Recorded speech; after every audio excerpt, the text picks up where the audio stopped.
Okay, I'll pretend that we start. Okay, so it's still already 11:25. We don't want to break all the rules. Could you get it? Okay, so is there? It's here. Okay, now I feel more comfortable. So I'm not Gail Stokes. Okay, and okay, so I'll just do it like this. Okay, so this being the second day of our conference, we'll have a keynote address about the meanings of 1989. There'll be two actually keynote addresses. One will be right now, and the other one will be presented later by Professor Jeffrey Isaac, who doesn't feel very well, so he's still at the hotel. Okay, so let me say a few words about our distinguished speaker. I'll be very brief, but I think I base my my statement and introductory remarks on many years of a very stimulating and enriching relationship with Professor Stokes. So Gail Stokes is one of the nation's most distinguished historians. Has been teaching for many years at Rice University. He's associated in terms of training with another, speaking of the second keynote, would be by Jeff Isaac from Indiana University. So Gail Stokes is also associated with this great school of East European history at Indiana University, which was illustrated, it is illustrated by the names, among others, of Charles and Barbara Yelovich, whose contributions need to be probably re-emphasized. They were path-breaking and deserve our credit. Gail Stokes has worked on the former Yugoslavia, and I think he's one of the persons, some people said, where is Yugoslavia into the story? That would be my question to Professor Stokes after this address. And also he has written what I consider to be still after so many years, still one of the most powerful, poignant, and provocative interpretations and analysis of the year 1989. It came out from Oxford University Press. I think it was in 1990, and it's called When the Walls Came Tumbling Down. And also Gail Stokes has put together a superb anthology about the fate of East Central Europe in the second half of the 20th century, which I personally still use continuously in my classes, which is From Stalinist to Pluralism. It's a commented anthology of the most important moments in the history, the political and cultural history. It starts with this great essay that somebody mentioned yesterday, The Tragedy of Central Europe by Milan Kundera, and so others, so many other important texts of the people whose name have been mentioned here, in a very original and persuasive constellation that he created in that volume. So I think that we could not have had, and I'm absolutely convinced that many people here would agree with me, could not have had, or everybody here would agree, we would not have had somebody who would give us a series of reflections on what was beyond any doubt at that moment a watershed event in European history. A great historian whose political views irritate many of us quite constantly, but whose works in the field of history inspire many of us quite continuously. I have in mind Erich Hobsbawm. Erich Hobsbawm said clearly that the short 20th century, as he liked to call it, started indeed in 1914 and ended up in 1989. If somebody with the authority of Erich Hobsbawm says that basically 89 was the end of a certain era, that was a part of the inspiration for naming this conference, giving the title The End and the Beginning. So I'm very much looking forward to Professor Stokes' remarks. Thank you very much.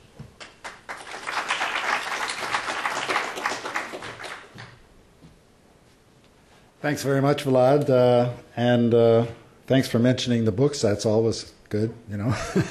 I'm actually now working on a revision of the Walls Came Tumbling Down, which turns out to be a big project. It's one thing to write a history from 1914 45, let's say, to 1989, you have clear milestones, heroes, villains, and so forth. It's a lot more difficult to fill it out after 1989 to today. The heroes and villains are less clear. The narrative is less clear, but I'm working on that. If any of you are interested after the talk, I left a few copies of the latest version. There's always a later version than you have in your hands, and there's the latest version, footnotes at the bottom of the page this time, so you can actually read them, in case anybody wants to pick one up. And I realize my glasses are not appropriate for this podium, so I'm going to have to hold my papers up here for it. Hope that'll be okay with you. Okay. History is not a thing. It's not an objective reality that is revealed through study, contemplation, or ecstatic inspiration, as so many nationalists appear to believe. It's a human construct. All history writing or speaking, all memory for that matter, is shaped by the framework of its time and by the purposes of its creators. Thus, it's important to know who is producing a historical analysis and for what purpose. What academics consider proper history, as Aviezer Tucker puts it, is what has been agreed to by an uncoerced, uniquely heterogeneous community of historians. This kind of history is amenable to modification through the introduction of new evidence, a change in the interpretation of existing evidence, or the introduction of a new set of values. Tucker contrasts this, what he calls scientific history, with what he calls therapeutic history, which typically is propagated within a homogeneous community, resists change from its standardized version, and often backs up its interpretations by threats and accusations against those who question it. The idea behind therapeutic history is not really to identify truth, although that is usually the claim of those practicing it, but rather to make those who profess or follow it feel relevant, recognized, or innocent. It is prone to conspiracy theories that absolve the favored community on whose behalf the history is produced from responsibility for notorious or dreadful events that took place in the past.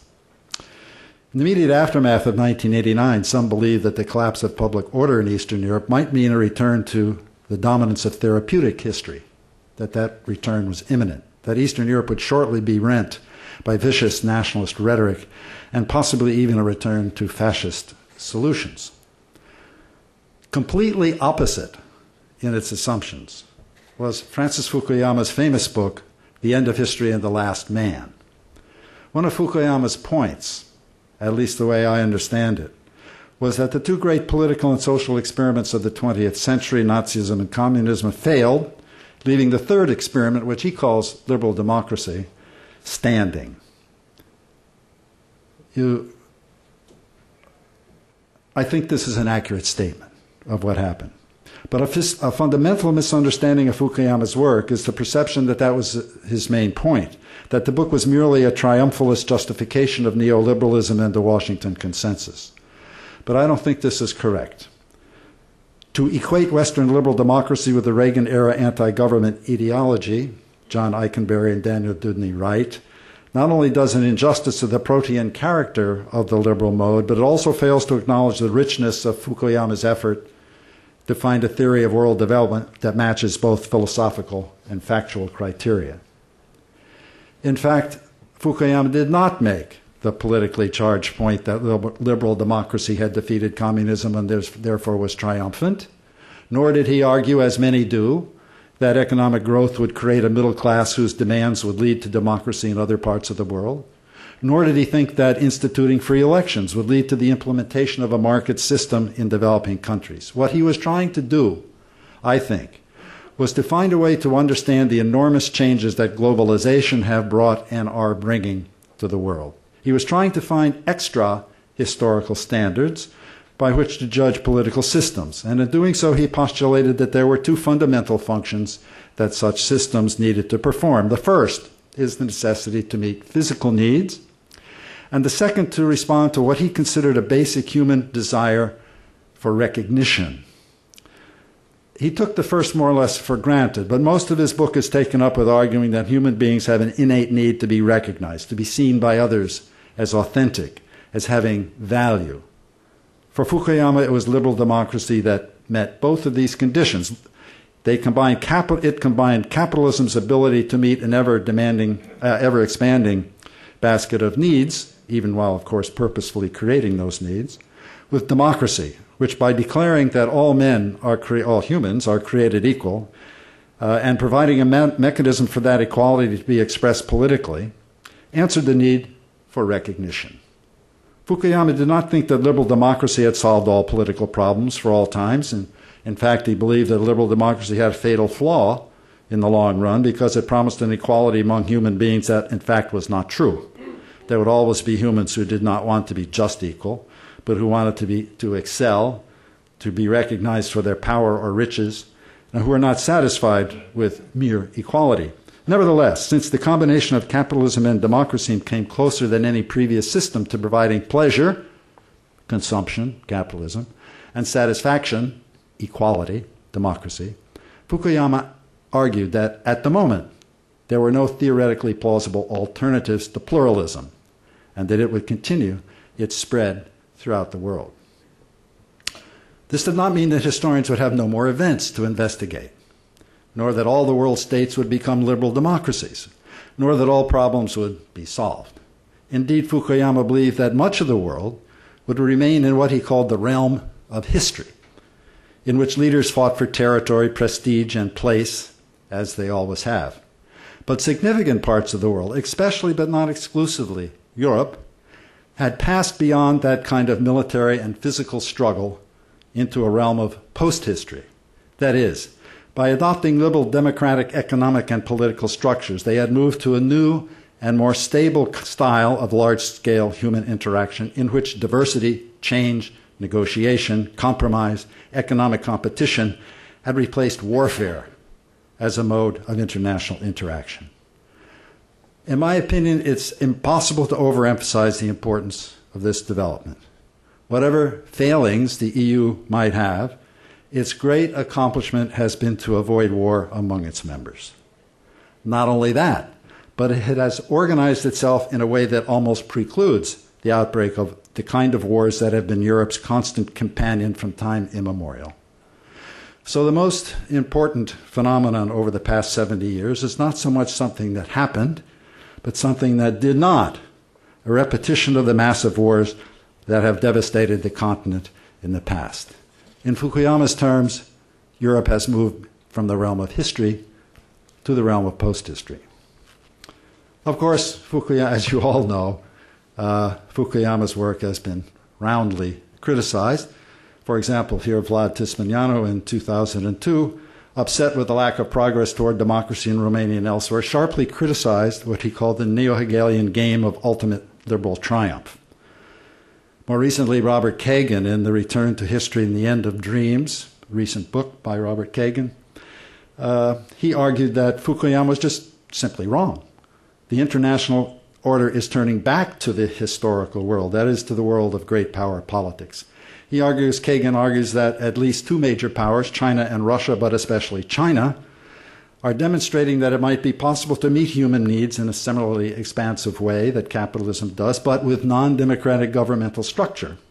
Their success in this endeavor might not only provide a viable model to nations not yet firmly in the democratic camp, but also might mean a return to a worldwide balance of power politics as practiced in the 19th century. For Kagan, therefore, Fukuyama's end of history is nothing more, as he likes to put it, than a fanciful dream that developments in the real world are not bearing out.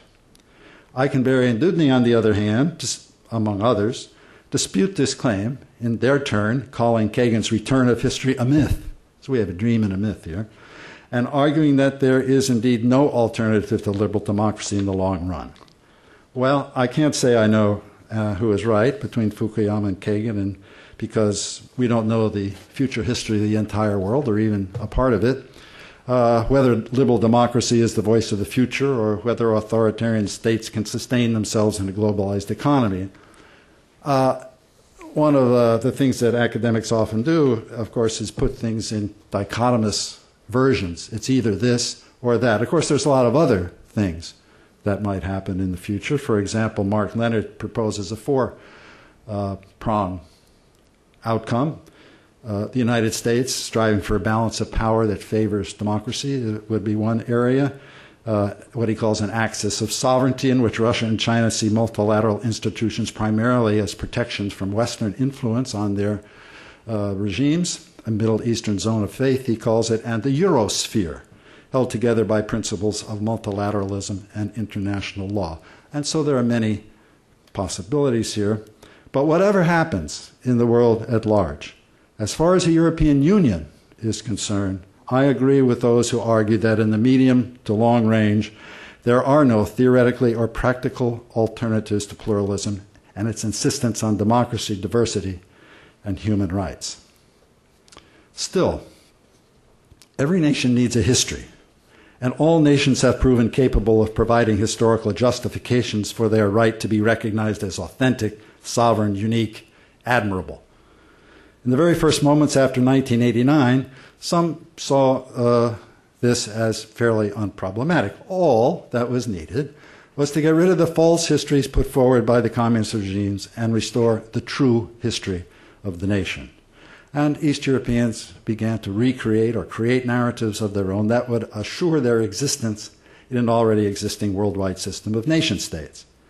But the question quickly emerged as to whether the needed history would be scientific or primarily therapeutic. Unfortunately, as Vlad has pointed out 10 years ago in a book entitled Fantasies of Salvation, much of the history produced in the first years of the transition from communism to pluralism was of the therapeutic type. The need to readjust the past from its class orientation to a national orientation produced an enormous number of aggressive national manifestos and histories, often for narrow political purposes, and usually actually opposed the principles of democracy, tolerance, and human rights that form the bedrock of the European Union. Of course, there's nothing new about histories written or proclaimed to support narrow, even reactionary political ends, and written history has always been political. Even academic historians, shocking, I know, true, more often than not pervade interpretation that match up with certain political or ideological positions. In the East European vacuum without a center, as Vlad called it, all sorts of mythologies were woven, so that in the sudden ecstasy of freedom, characteristic of the immediate post-1989 space, history did not seem to be returning anywhere, somehow, but rather spinning out of control. Perhaps this is part of the reason why, in the last decade, all the governments of Eastern Europe have established institutes of various kinds in an effort to control the adjustments they feel are necessary to their national past. The lustration issue, while not over, is fading as time takes its toll, and in its place are emerging institutions like the Bulgarian Institute for the Study of the Recent Past, the Czech Institute for the Study of Totalitarian Regimes, the Hungarian Terror House, the Polish Museum of the Warsaw Uprising, and many, many others, including many and several in Romania. These centers and others like them claim to be scientific endeavors, usually, seeking to preserve evidence, to investigate it, and to present findings to the public, and they often do provide useful services. But because all of these centers depend on government support, they are susceptible to political pressure to arrive at therapeutic rather than scientific interpretations. When an institute like the when the institution like the Polish Institute of National Remembrance employs 1,500 people, it begins to remind one of various institutes for the study of the working class or the national liberation struggle that characterized the previous regime. The reason that these efforts are so political is because in a world of nation states, establishing a national narrative is not merely a scientific endeavor. Quite the opposite. Creating a national mythology is essential to justifying the project of creating a state that will be recognized as an authentic member of the worldwide state system. Fukuyama believes that democracy answers a need for recognition of the individual, and in a sense it does. But nationalism meets the same need on a communal level. Indeed, the very term for international acceptance into the community of authentic peoples is recognition. The European Union recognized Croatia and Slovenia early in 1992, and therefore Croats and Slovenes become bona fide members of the world community, able to participate on a formally equal basis with all other recognized states. This kind of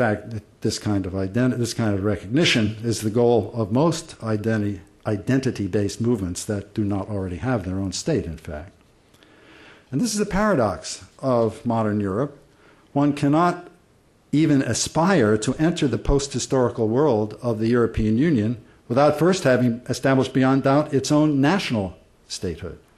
The EU, after all, is a union of nation states, each of which retains a significant amount of autonomy. But once one is a member of the EU, suddenly the emphasis shifts. The aggressive, self-centered weaving of one's own past that had the practical function of unifying various subjects into a coherent nation is no longer as functional as it once was. Charles Mayer put it this way: bounded space no longer appears to be a decisive resource.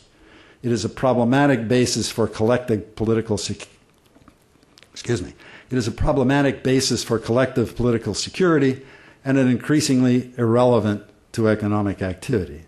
Of course, one has to maintain one's sense of self, one's landscape of memory, as Meyer puts it. But now the excesses, the extremist byways, the rantings and falsehoods that seem to be part and parcel of nationalist rhetoric become increasingly dysfunctional, even a colossal waste of time. What worked to define one's space in the historical world no longer works as well in achieving one's goals in the post-historical world, where economic policy, negotiation, and accommodation have increased value. Narrow territorial or national histories face other problems as well in authenticating their country's place in the European orbit. One of these is the difference in the very long-term historical development between the Atlantic-facing states that actually invented pluralism, both capitalism and democracy, and the continental states that did not participate very directly in that process. Most European countries can match West Europeans with tales of their medieval or earlier beginnings. Serbian nationalists can claim, for example, that the Ottoman yoke stifled the green shoots of the nation until the lifting of that yoke permitted modern Serbia to emerge, much in the same way that the Whig theory of history in England saw English democracy emerging from the forests of Germany, suffering under the Norman yoke and emerging triumphant in the modern world. Discredited, though such theories may be among academics, ethnogenesis remains part and parcel of the everyday politics of nationalism. Every country in Europe has produced and continues to produce histories in this parochial mode. But it is much more difficult for East Europeans to claim participation in the long-term emergence of pluralism that characterized the history of the Atlantic-facing states. In other words, their origin myths do not have the same salience for liberal democracy as do those of the Atlantic-facing world they are joining when they enter the EU. Indeed, much of the more extreme nationalist rhetoric of the last 20 years has focused instead on the fascist ideology of the 1930s, drawing its racism and its anti-democratic virulence from the already failed experiments of those years, not from the Enlightenment. So it is not entirely accurate to say that East Europeans are returning to Europe, if by that we mean capitalism and democracy, since they were not an integral part of that Europe until quite recently. When I wrote that originally, I said to myself, now is that really true? Isn't it really true that the origin myth of the European Union, that voluntary, peaceful, economically integrated structure with its strong emphasis on human rights, really only dates from the 1940s and not earlier? Okay, the Atlantic-facing countries did create Fukuyama's liberal democracy, but they also created imperialism, a vicious kind of slavery, racism, and particularly devastating kind of warfare to which they do not wish to return. It was only as a result of the catastrophe this history created that a handful of European public figures could find the strength to form what became eventually the European Union. That is, it was only when World War II demonstrated the terrible costs of remaining in the realm of history that Europe found a way to transition into post-history. But this interpretation also poses a problem for integrating Eastern Europe. In Western Europe, 1945 was a moment of liberation and creative institution building. In fact, the division of Europe into East and West after 1948 almost certainly was what made the Treaty of Rome possible. The first 6 members of the community were not burdened with questions of what to do about Poland, Hungary, or Romania. They could go ahead on their own, initially just from the coal and steel community of France, England, and the Benelux countries and Italy. But in Eastern Europe, 1945 was not a liberation, but rather a moment of transition from one kind of oppression to another. Today, east of the Elbe, only the Russians see 1945 as an inspiring and victorious culmination of the Great Fatherland War, and even that is not considered by them a moment of creation. Well, if 1945 cannot be the same kind of beginning point for Eastern Europe as it is for Western Europe, how about 1989? Was it really a revolution? Or just a rejection of a failed interlude? On the positive side, one has to admit that the events of 1989 were truly, absolutely remarkable. Somehow, a combination of elites and masses conspired to peacefully overthrow an entrenched bureaucratic system in a truly broad geographic space. It was, as Timothy Garton Ash has put it recently, perhaps Europe's best year. And he doesn't mean recently, he means ever. Europe's best year. And there's little doubt, too, as was spoken a bit this morning, that the entire social political system of almost all the countries of Eastern Europe have changed dramatically. Political style, economic relations, behavioral norms, even the sense of time, which has now been commodified instead of the rather broad sense of time under socialism, and many other things changed dramatically. Surely this constituted a major rupture with the past. And yet, the changes of 1989 did not initiate something new, like the Anglo-American, French, or Bolshevik revolutions did, nor was it violent. No civil wars, no beheadings, no starvation. The classic revolutions, which are still looked to for inspiration in the countries where they occurred, were violent game changers. They placed on the political agenda transformational ideas, and they did it with blood. 1989 did not propose, in fact, anything especially new, and it was done with velvet. People tend to value objects obtained at great cost. Thus, one of the accomplishments of the rupture, its peaceful nature, is perhaps one of the reasons that it has not left a powerful mythology behind it. In Germany, the fall of the Berlin Wall still, I think, has great resonance. Tremendous celebrations going on in October 3rd, October 9th in Germany, in good measure because it led to the reuniting of Germany into the most powerful nation on the continent, a real accomplishment. But elsewhere, I don't know. 1989 is the so-called revolution, the contested revolution in Romania, the November events, the time when nothing changed. So instead of focusing on significant changes from 1989, there are historians, both scientific and therapeutic, have emphasized each country's own neuralgic points. In Hungary, it is the revolt or revolution or uprising of 1956.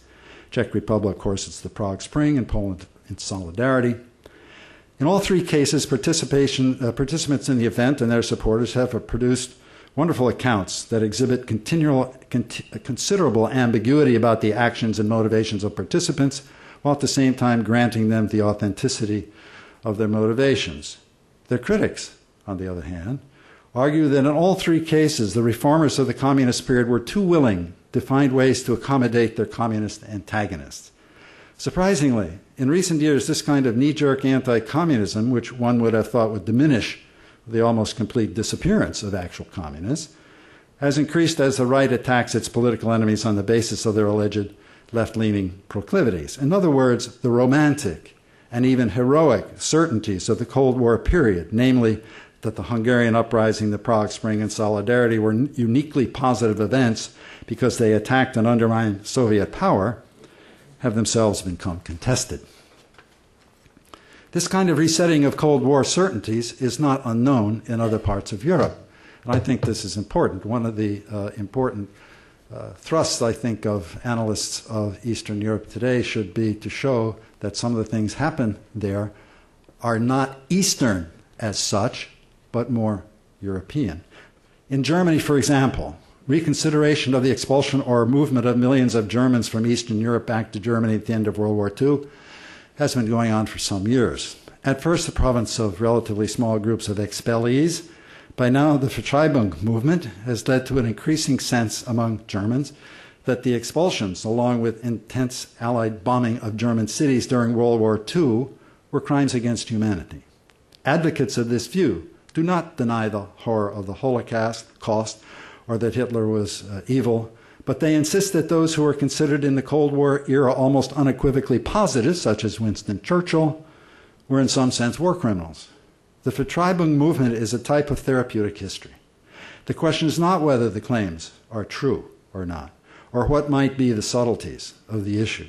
The purpose is to assuage the still powerful feelings of unease about German responsibilities during World War II, as well as perhaps gain some compensation from the heirs of the expellees.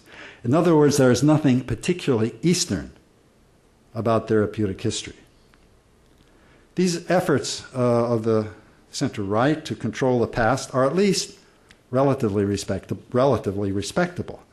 Further to the right are groups like Obraz and 1389 in Serbia, Jobbik in Hungary, Romania Mare in Romania, and Ataka in Bulgaria that align themselves with the most radical neo-Nazi and anti-Semitic parties in Europe.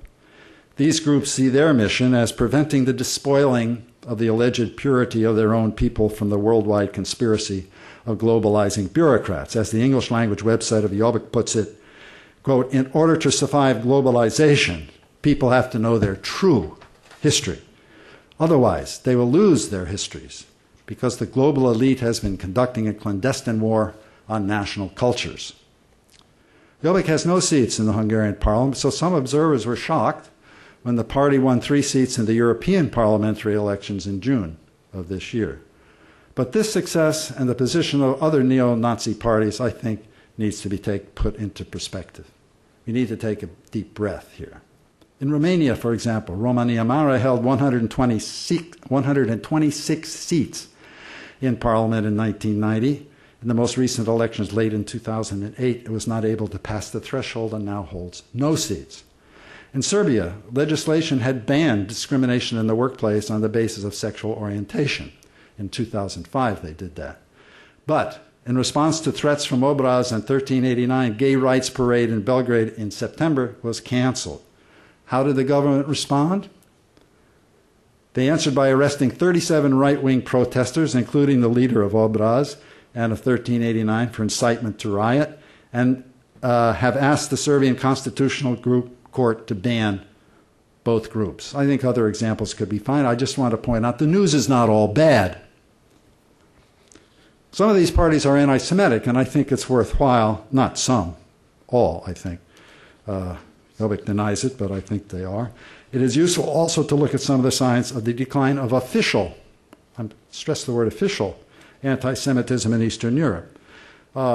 In Romania, President Ion Iliescu broke with the long national tradition in 2004 when he called Romania's participation in the Holocaust a, quote, shameful chapter in our recent past that must be neither forgotten nor minimized. October 9th has been designated Holocaust Remembrance Day. The Elie Wiesel Institute for Studying the Holocaust is now operating. The Holocaust is taught, or is at least supposed to be taught, in Russian schools, and Holocaust denial is against the law. In Poland, there's been a marked revival of interest in Jewish studies. Konstanty Gebert, Polish journalist, says, quote, the country has undergone a serious moral transformation in the wake of the Jedwabne debate, which was stunningly profound and stunningly courageous. Among other among other things, the Museum of the History of Polish Jews, which plans to open in 2012, has just launched its virtual shtetl website. This open project identifies almost 1,000 former Jewish settlements and solicits viewers to add information they might have, photographs, diary entries, letters, remembrances about any shtetl that might interest them. And in Hungary, The Economist recently noted that, quote, anti-Semitism is not part of the political dialogue in Hungary anymore. None of these things, of course, mean that anti-Semitism has disappeared, just as it has not disappeared elsewhere, nor that there will be elements who raise that issue in public spheres in an effort to sway voters or whatever their motivations might be. But for me, at least, these signals suggest that while neo-Nazi fringe parties continue to exist and personal attitudes remain in place, they do not represent the mainstream of public discourse in Eastern Europe. After all, the British National Party and the National Front in France also won seats in the European Parliament earlier this year, and it does not appear likely that either British or French democracy is about to collapse. Okay, where's this leave us here? As I see it, there is currently a struggle going on between the forces of history, in Fukuyama's sense, represented politically by the parties of the center-right, and those, probably a significant but relatively quiet majority, who in fact wish to be part of cosmopolitan Europe. The former lean toward therapeutic history, insisting that their putatively homogeneous nation has followed a clear pathway to its unique identity that is in danger from the forces of diversity, human rights, and globalization, while the latter realize that diversity is the new mode of international integration. They do not deny that their own nation has a history, but they see it as constructed, amenable to critique, and alive in its vitality, that is to say, scientific, in Avieser's, Tucker's formula. They understand, as many of those on the right do not, I think, that to participate fully in the riches, both economic and cultural, of a globalizing world, they must in the long run accept the fact that human beings, as James Madison once put it, are contentious. John Hume put it this way in his speech accepting the Nobel Peace Prize in 1998. He said, "Difference is not a threat. Difference is natural. Difference is a fact. The answer to difference is to respect it." The obvious and uncontroversial fact of difference is exactly what liberal government takes into account, and it's the reason why single-issue identity politics can never provide a template for global politics. But precisely for the same reason that people are contentious, there is little chance that either of these two positions will decisively win the day. Instead, each nation will work on its own amalgam in an ongoing battle. And I think that in Eastern Europe, this process is in a quite early stage. Since it's difficult to find a good starting point for the new situation, 1918 no longer works, nor does 1945, and as we have seen, 1989 has not retained its resonance in most places. The East European countries now are in the process of creating a new origin myth. In years to come, maybe quite distant from now, I think that the entry into the European Union, not 1989, will be seen as the moment when a new kind of national direction was initiated that did in fact bring Eastern Europe really into Europe. Here, 20 years after what we thought was the beginning, Eastern Europe stands at the actual beginning, the first years of the new experience of membership in the world community that in time will generate its own historical mythology. And this leads me to my final question. What is the world historical significance of 1989? Vlad recently argued that the revolutions of 1989 were of world historical significance because of the positive principles of civil society, tolerance, and democracy that they represented. He contrasted those views with the legacies of Leninism, in which small minorities consider themselves carriers of a universal emancipatory mission and thus justified in imposing their rule. I think this is a useful dichotomy, and I agree that the revolutions of 1989 can serve as a model of how elites and masses together can produce a positive outcome on their, more or less on their own. And so I agree that it is an inspiring model. But I'm not so sure that it lends the events world historical significance, except perhaps as an inspirational model. Clearly, globalization, the lessening of the significance of bounded territory, has been the characteristic socio-political phenomenon of the past 40 years. A truly world historical cascade of events. And in a way, the Cold War inhibited the unfolding of this process. As Amartya Sen put it, quote, "The Berlin Wall was a way of preventing a kind of global view of the future." So the collapse of communism broke that roadblock. And this may turn out to be, from a worldwide point of view, its main significance. At the same time, the end of the Cold War marked the end of traditional colonialism. It is easy, as one author has put it, to see the Cold War in the Southern Hemisphere as a continuation of European colonial intervention and of European attempts at controlling Third World peoples. The Southern Hemisphere remains subject, of course, to American and European interest, but that interest now is expressed through transnational entities such as the IMF, the World Bank, WTO, thousands of NGOs, rather than directly by the United States and the Soviet Union. In other words, one of the long-term significances of the end of the Cold War, one of the long-term significances of the end of the Cold War may well not be, okay, try that sentence again. In other words, the long-term significance of the Cold War era may well not be the overwhelming struggle between two superpowers that almost everybody in the United States and the Soviet Union thought it was. In many parts of the world, it may be remembered simply as the final phase, the last post in the fence, as someone said today, of a certain kind of imperialism left over from the 19th century, an anachronism, even a temporary roadblock to the underlying wave of transnational interactions that characterize the contemporary world. In Europe itself, the Cold War, especially its early years, may turn out to be seen as the environment that made it possible to create an innovative political and economic structure that ended war as an instrument of public policy. In this interpretation, 1989, or the end of the Cold War, could be understood as simply another milestone in the development of Europe's most important political system, or most important political adventure. In all three of these larger scenarios, removing a roadblock to globalization, ending traditional colonialism, and permitting Eastern Europe to enter post-history, 1989 becomes less a revolutionary moment, despite the enormous changes that it brought to the region, but rather an enabling moment that cleared the deck for underlying processes to proceed toward whatever lies ahead. And what does lie ahead?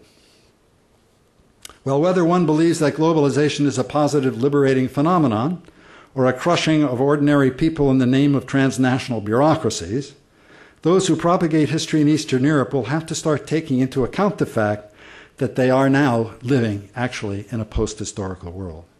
In other words, Eastern Europe is not returning to history, but is setting out a new voyage in which the uniqueness of each individual country's past will have to find its place in a diverse and interconnected world. And this is, once again, not simply an Eastern phenomenon. It's not entirely unlike the experience of West European historians in the 50 years that followed World War II. At first, these historians returned to inward-looking discourses, and this style of writing is still strong and will remain strong. But as Stefan Berger has pointed out, starting about 20 years after the end of the war, West European historians found it increasingly difficult, quote, to defend the national past as an autonomous space. In time, this led to a creation of what he called a more pluralistic, tolerant, and open form of national identity. As Eastern Europe increasingly integrates itself into the transnational world, perhaps we can hope that this is what we can look forward to from its next generation of history producers. Thank you.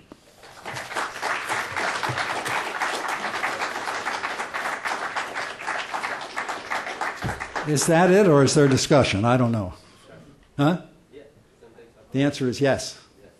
That means there's discussion possible. Yes, Agnes. I don't know whether it's a discussion or Sure, comments. Okay. Short comments. First of all, thank you for your wonderful talk. Second, I start with the end of. Obviously, you are right. End of history is a stupidity.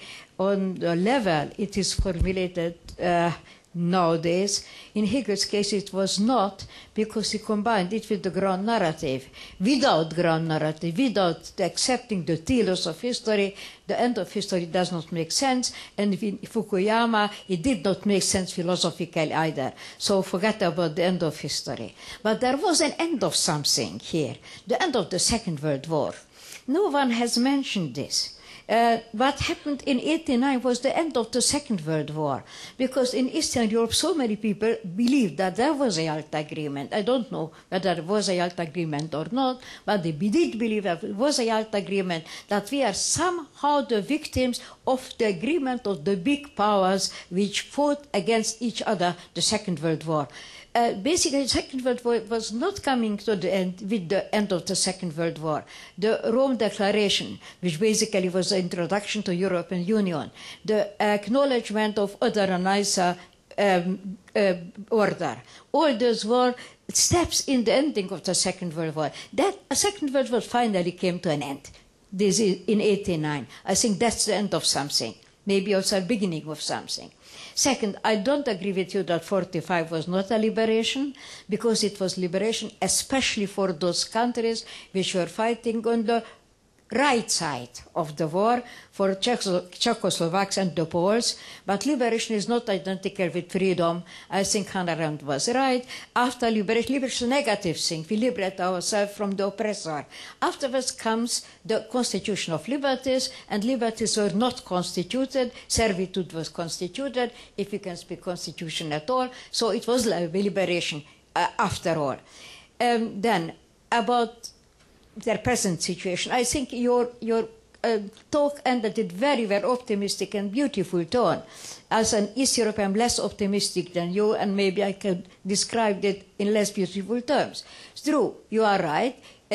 Historical narratives are fictions, although they are not fictitious fictions, but sometimes in national narratives, they are transformed into fictitious fictions, and this is also the danger which looms very much above us in Eastern Europe. We want again to invent fictitious fictions as our history. Now that was the story of the Sleeping Beauty. We were, and in 50 years we were sleeping. It was a nightmare. Waking up from the nightmare, we want to continue our history. Everyone wants to continue its own history. Question is which history? This is the question that you ask. For example, Hungarian has a choice to continue the history with Admiral Horthy or continue history with Ferenc Deák. That's a choice. But to this choice, only Hungarians can give the answer. They have to fight out the answer. And that's not an easy thing. It's a conflictual thing. It's whether the future will develop in the way you said or in the way I am afraid of. It depends what kind of path we are going to choose, what kind of path we are to continue. And even democracy is when we accept democracy as it is, free speech included, we enter into difficulties. Again, I mean Hungary. There is legislation before the parliament which prohibits the denial of the Holocaust. But the Democrats of free speech, they say it limits free speech. So there is a real conflict here. The one in principle of democracy is conflict with another principle of rationalism, democracy, and faith. So there are very dangerous things here, and whether we will look for this wonderful new beginning as you predicted, I would like very much that this should happen, but I'm very much afraid that we have no privileged position in history. And that's what I always mention. History used to be a dangerous place. It remained a dangerous place. And a dangerous place also for us in Eastern Europe. I'll only comment just on the liberation part. I hadn't thought of it quite that way. Actually 1945, 46, 47 was perceived, I think, as liberation, right? It's after that's not. Yeah, so that's actually an interesting subtlety. Yes. Yes, you with the red sweater, white hair. I think. Didn't you have your hand up? As a non-Pole who lived in Poland, I don't think that's but that's right. For a lot of times, I think Would you identify yourself first, please? Peg Simpson, freelance reporter. I think that reinforcing what you said about, or what I feel about revolutions, I think if you talk to anybody in those countries, there is no doubt, but they see a before and after. And this is a revolution. It was a revolutionary time, and they saw it as a revolutionary break. But going back to your comment about Yalta, I just wanted to say that at the time when Poland got into NATO, that the Gazeta Wyborcza's headline was "The End of Yalta." I kind of like the word. Here's a little problem with vocabulary here. I like the word for 1989, rupture, but it certainly doesn't have the resonance of revolution, I can tell you that. Conrad. Yeah, I think it depends entirely upon the definition of revolution and the political science definitions. The revolution question depends entirely on your definition of revolution, and the political science definitions are such that they are a fundamental regime, not a government change, but a regime change.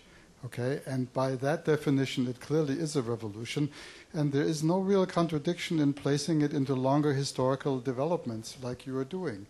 I mean, I don't see, I think, you're helping us to see it in a set of longer and more complex developments in relationship to globalization, decolonization, and EU integration, and so on. I think that's helpful, but it doesn't mean that, the events themselves aren't fitting into a category that are revolution, because I think it's misleading to define revolution via 1789 and via the second Russian Revolution in 1917. The first Russian Revolution in 1917, for instance, is much closer to what happens in 1989. Yeah. And that's usually called a revolution. I think this has something to do with our feelings about it, and somehow, at least in the German context, it doesn't seem right for us to be living today or to have lived through a period that is actually a revolution, because all those things are in historical textbooks and they're earlier, and they don't happen to us anymore. This is one dimension of it, and the other dimension is the disappointment of the dissidents, afterwards, that their new world did not come about quite in the way in which they wanted to.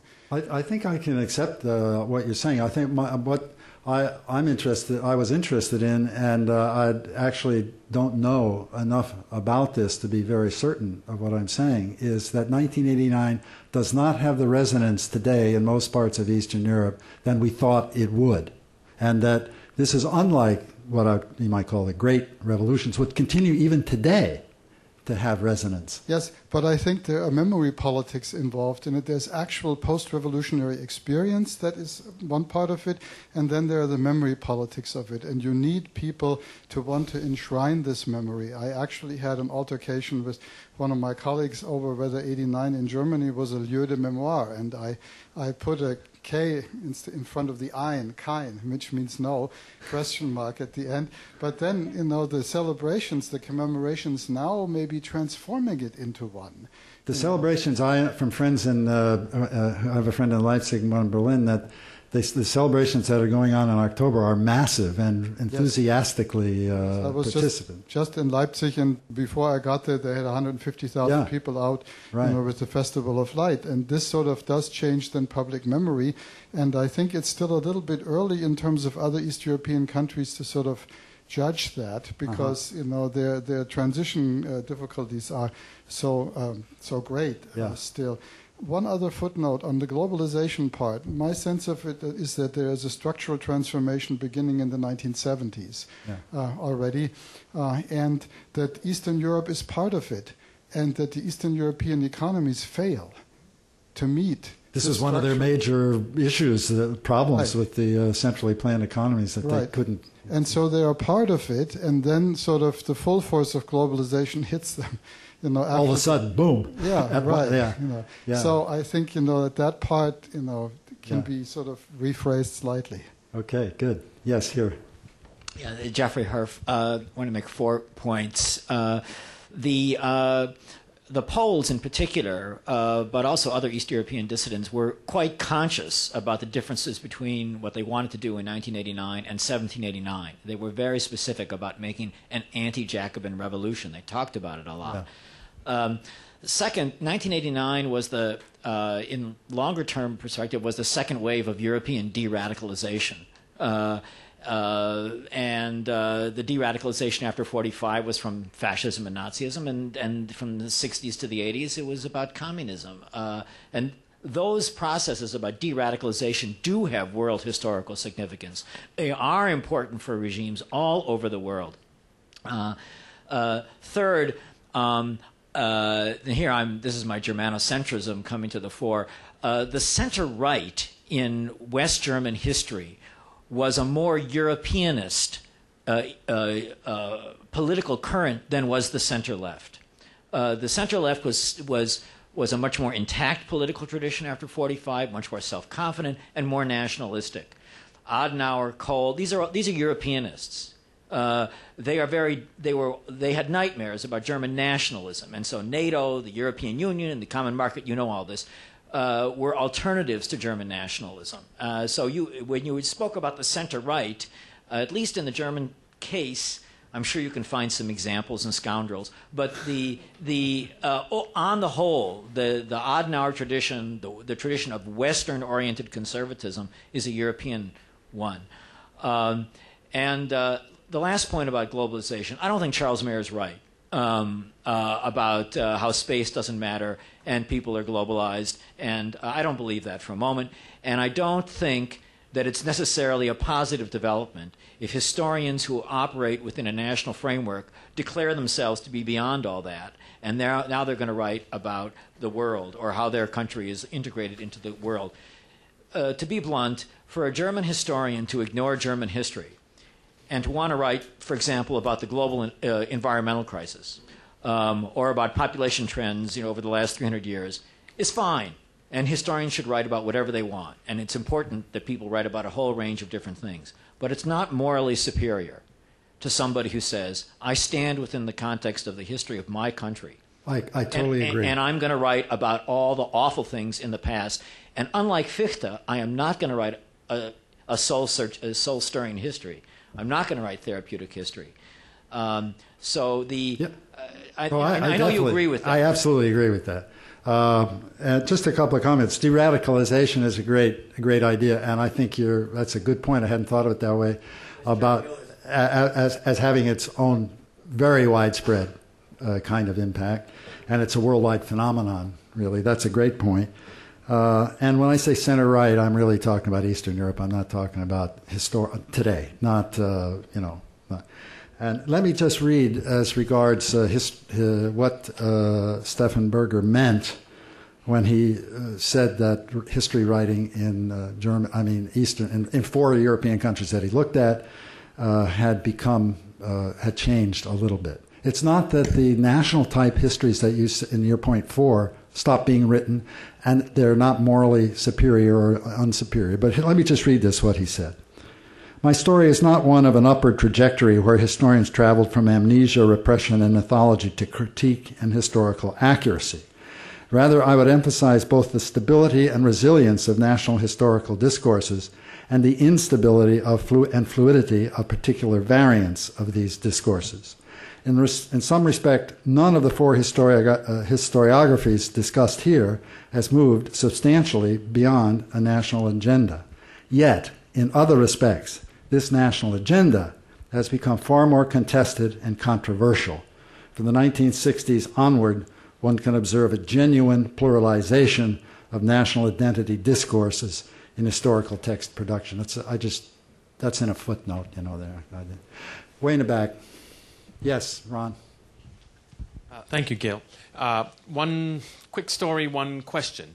1989, I was working at Radio Free Europe, trying to keep up with events that were going on there, and we drove across with my family to Strasbourg, and I came to the border. This goes to the point about space, and of course nothing happened. I just simply drove across the border, and I was holding forth as professors do with my children about how extraordinary this was and how I just about wept that you could cross this border with no significance. But for my children, they said, yeah, sure, Dad, let's go have lunch. This had no, they of course took it as normal. But here's my question. The wall actually came down, or was opened, on November 9th, which really symbolized the reunification. But of course, November 9th has another darker meaning in German history. It is Kristallnacht. And the Germans decided that wouldn't be such a good day to celebrate. And so instead, they created, in a sense, a semi-artificial Unity Day in October. My question to you, Gail, is that scientific history or therapeutic history? Therapeutic. I call that therapeutic, yes, definitely, over here. And political. And sane. One thing that's kind of coming out of all of this discussion, I think, is that in some countries it doesn't really matter if one calls it a revolution or what kind of revolution or memory one calls it. It may be, so what? I mean, in a state that's bigger like Germany, for instance, reunification and wholeness again and the revolution may seem much more permanent, but someplace like the former Czechoslovakia or the Czech Republic that had 20 years of democracy, and then they were under occupation by the Nazis, and then under occupation by the communists, and then, you know, okay, so now we have 20 years of freedom again. We had it before, so what? Well, it's too early to get excited about it. The situation is absolutely, totally different, as the European Union is not going away. And they are members of the European Union, and despite their, their president being dragged with his heels firmly planted. I'm not making an argument about what people, how rational it is. I'm just saying the mindset of sort people. of the psychology. Right. Well, maybe yes. that's true. Maybe that's true. Yes, Mary.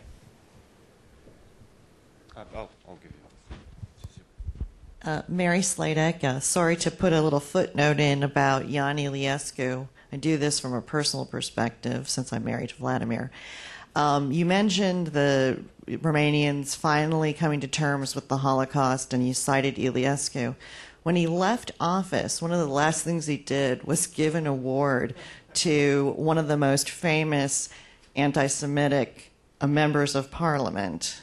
And this caused some concern outside of Romania. And so as somebody who 20 years ago, when I first got together with Vladimir, who was receiving threats, now we annually get a letter mailed from somebody in Romania that's full of comments, anti-Semitism, and threats.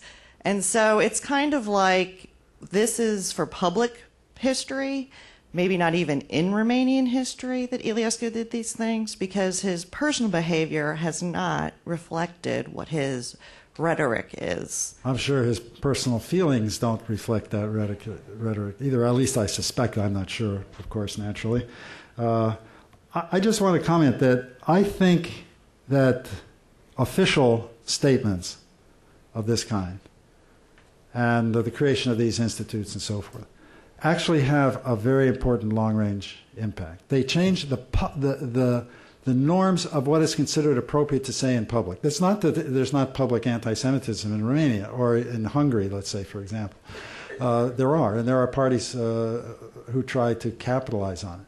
But I may be wrong because you people, most of the people here know Romania far better than I do. I just skim across the top, with the foam. But it's very important that public positions be taken. They weren't taken like that in the 30s.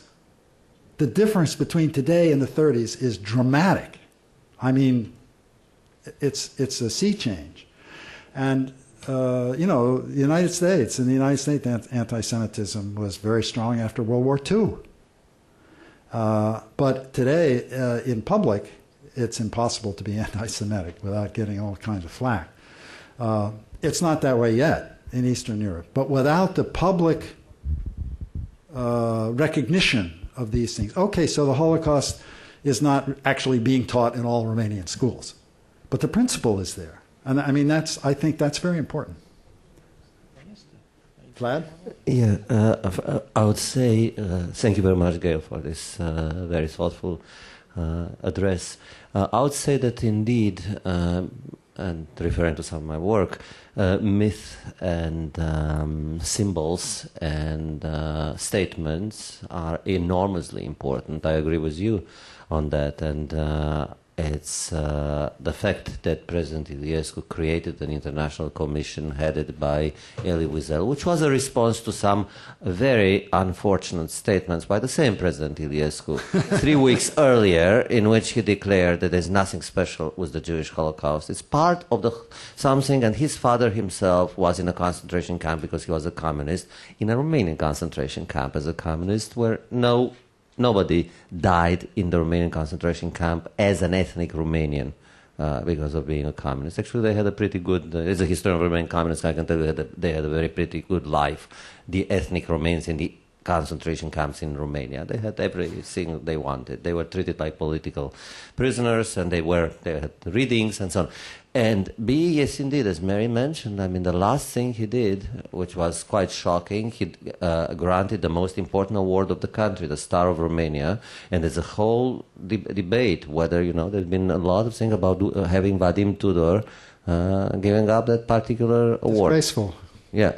So we'll see. The symbols are, however, very important. I know because there were all these attacks about, decommunization. I mean, yes, you created a commission. Yes, President Băsescu on December 18th, 2006, declared the communist regime in Romania criminal and illegitimate. Wow. And no effects. Nobody was, sued. Nobody...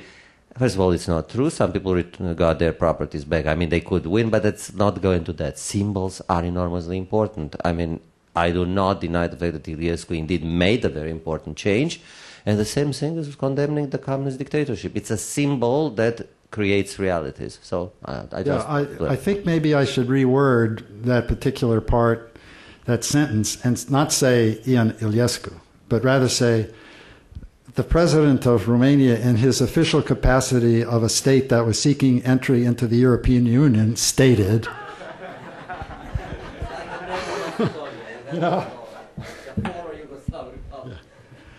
Thank you all very much.